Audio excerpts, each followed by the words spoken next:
respected Reverend Father John MANNARATHARA, his colleagues, teachers here, and dear friends. I'm very happy to be here this morning and looking at your cheerful faces. I used to come to the other school some 15 years ago, and this is my first time. It's the first time for me to meet the students of this state syllabus. I did not expect such a grand function when I was told that when I was requested to just meet the students this morning. But I'm very happy that Father MANNARATHARA has made a great function of today's event. I believe, I know from the media that this school has achieved a great success in the recent youth festival, state level youth festival. So I extend to you my hearty congratulations.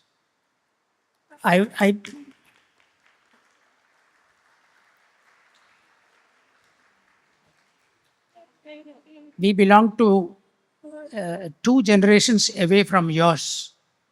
So when the first state, when the youth festival itself started around 59 or so, I was a volunteer here in Calicut. It was held here also. So I remember that the very few contestants were there, and from Malabar side there were not many.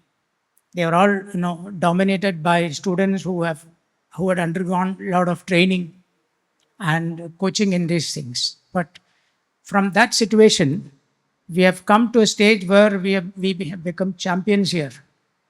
It is a tribute to the dedication of the teachers, and in your case, the great Principal Father MANNARATHARA. You are extremely fortunate in 2 or 3 things. I believe you have done exceedingly well in the academic field, which is creditable, but more than that, you have done equally well in art and culture, because I had known Father for a long time, and he is a complete man, because he not only is an academician, he is also a versatile writer and a connoisseur of art, and he appreciates all good things like art, literature, painting, everything, every art form he recommends. This is this is an exceptional situation where a person who is academically competent is also also encourages art and culture. This was something which was missing during our generation. We were told to study and only study. There was no emphasis on other things in life. Then later, when I was a student of Sanskrit, so when I learned one of the Subhashidam, which says that Sahitya Sangeeta Kala Vihina Sakshat Pashu Ucha Vishana Hina. That is, one who is not into literature and fine arts is actually a cow. But not an ordinary cow, a cow without tail or horns. Pucha Vishana Hina. That is what the Slokakara says. And then he continues, Trinam na khadannavi jivamana tat bhagadeyam paramam pashunam. Fortunately for these sort of cows, the cows without tail and horns, they don't eat grass. And that's a good fortune for the actual cows, because otherwise actual cows would have starved. So what he meant was that, those who don't know, delve in arts and culture, they are actually animals. They are living an animal life. And to be a real human being, you need this in addition to all of your accomplishments. So that is why I admire Father MANNARATHARA, who has encouraged this. I know this because I came to that other school a couple of years ago for attending a dance workshop which he was conducting. Conducting means he was organizing. So I had seen this amount of dedication that he brings to appreciation of art and culture and literature. And this is why I say that you are fortunate in having a person of his stature, or of his capacity to lead you and to guide you. Secondly, I must also mention that I owe a lot to the CMI institutions. I was a product of St. Joseph's College, Devgiri. I studied there for 3 years, and those 3 years have molded me like nothing else has done. I had a mentor there. It's important for all of you to find your own mentors. I could find a mentor. The vice principal there, Reverend Father Reynolds, CMI, who took personal interest in my development. Like, he need not have. He had so many students, but he picked up some of us and guided us. I was one of the fortunate few whom he guided through those 3 years. And I will never forget the kindness of that great man, who really made me work, made me read, made me write, and made me speak. All these things he did, not just for those 3 years. After that, I got into a job which was not to his liking. He said, no, you should quit this job. He kept on writing to me. And then he said, you should appear for the civil service. He was one great inspiration for me to appear for the civil service, which I did after 4 years of working in another job. I appeared, I got selected, and then he continued to guide me, occasionally, although he was getting quite old, and then he had some health problems also. But he had to continue to write to me and guide me even after 10 years of my service. In fact, in 1985, when I came to Calicut on leave, I informed him that I'm coming there. And he was those days spending his retired life in Motoli, St. John's Monastery in Motoli. So I wanted to go to him and meet him. He said, no, I'm coming to Calicut. So he came to Calicut and met me, only to meet me. This is the sort of commitment, dedication, and love that such persons are rare. And that is why I said that if you get a good mentor, your life is made. So please follow what they are saying. In fact, Father MANNARATHARA just explained his philosophy of success. I will add mine also. I have only one, it may be slightly different from what you said. I have only one secret of my success.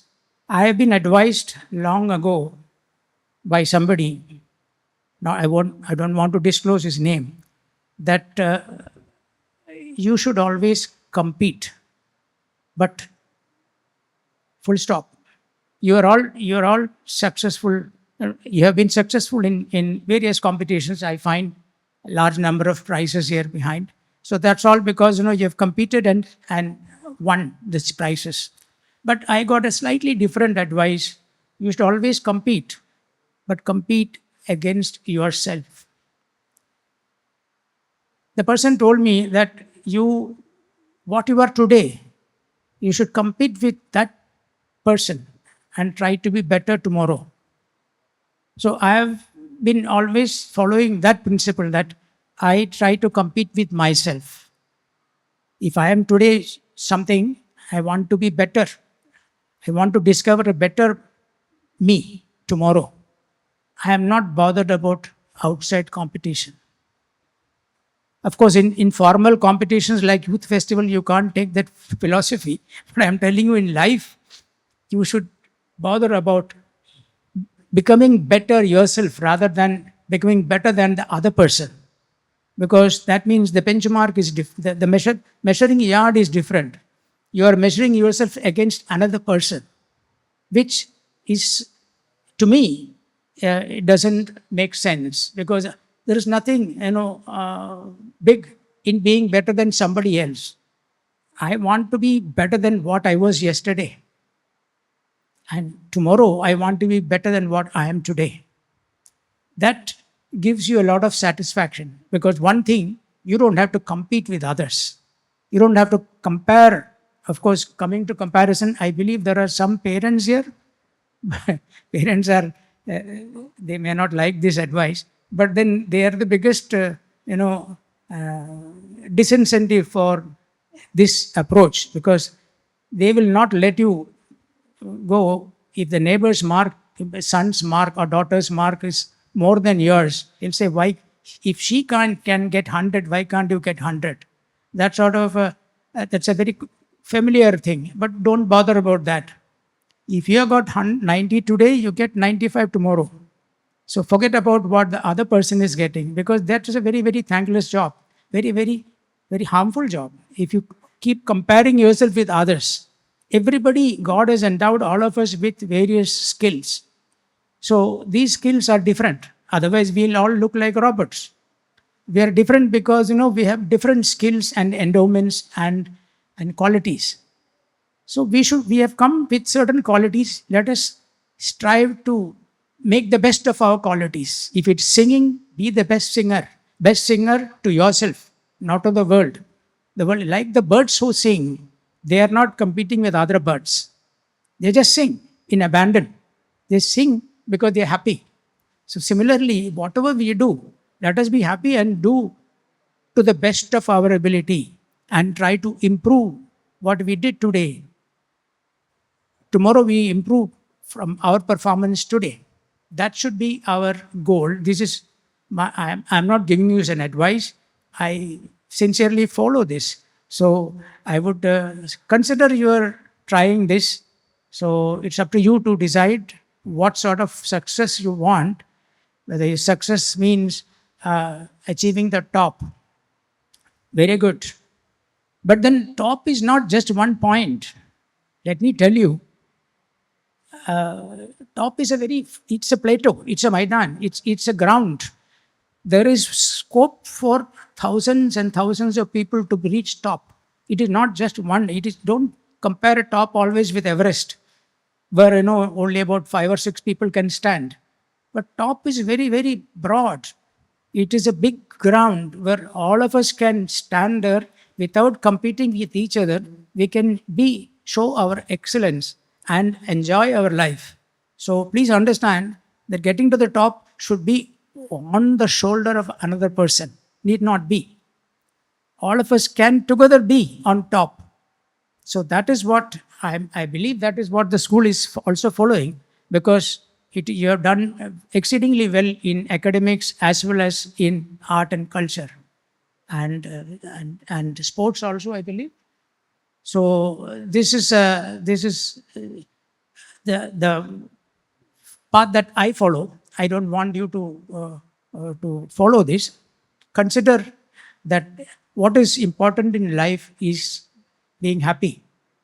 And you can be happy when you are satisfied with what you're doing. If you are not satisfied with that, that means there's something wrong. You have to correct the course. That only you can do. Others can always help you. Like I told you, getting a mentor or getting somebody to guide you is very, very helpful. It has been helpful in my case. So please go ahead, enjoy your life and bring more laurels to the school. Thank you very much. Wish you all the best.